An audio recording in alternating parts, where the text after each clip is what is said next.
This is Proverbs 20:12. I love this verse. This is one that you ought to put on the mirror that you look at every morning.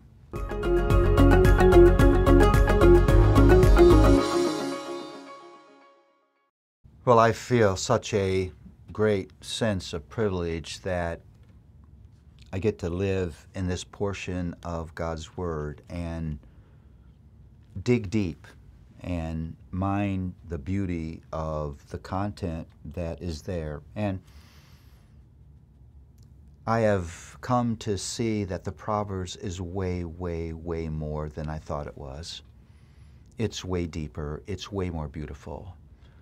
And one of the places where I think that beauty is seen in the theme of redemption that is in Proverbs. There really is a theme of fresh starts and new beginnings in the Proverbs.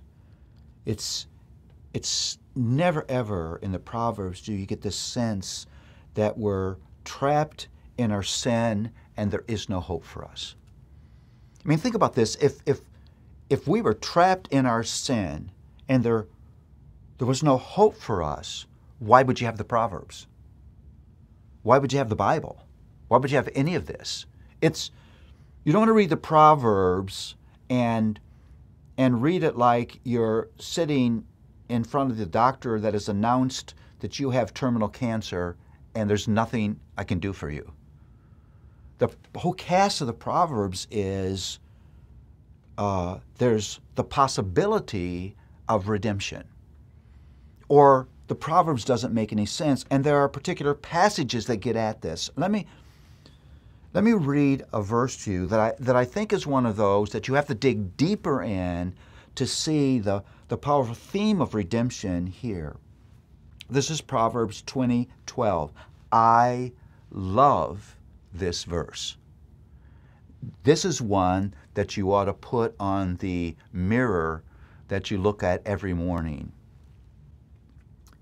The hearing ear and the seeing eye, the Lord has made them both. Now, you may read that and think that we're just talking about God as creator here. And He creates your ear and He creates your eye, and they wouldn't exist without Him. That's surely true. But I don't think that that's what this passage is about. The Hebrew word for hearing here is Shema. That's, hear, O Israel, the Lord your God, the Lord is one. It means something deeper than hearing. The Hebrew use of that word hearing is a term for listening, for paying attention, for submitting, for obeying.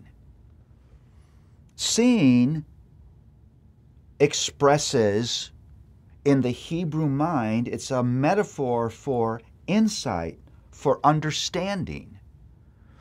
You read this and it makes me think of Deuteronomy 29:4. The Lord gives to the heart eyes to see. Or Proverbs 1:19, open my eyes that I may see wondrous things out of your law. The picture here is God, in the glory of His redeeming grace, doesn't leave me deaf and blind. Sin makes me deaf and blind.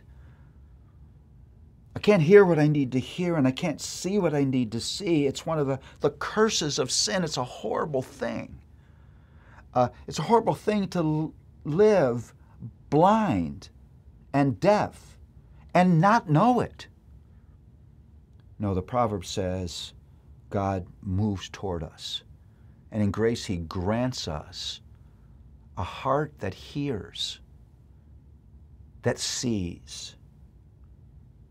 And because we hear and see, conviction comes into our heart.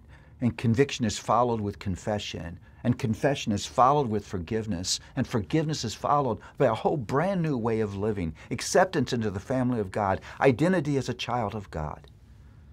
It all starts with God granting hearing and God granting understanding. That's redeeming grace. Apart from that grace, we would never know God and we would not have any hope. The Proverbs presents to us redeeming grace.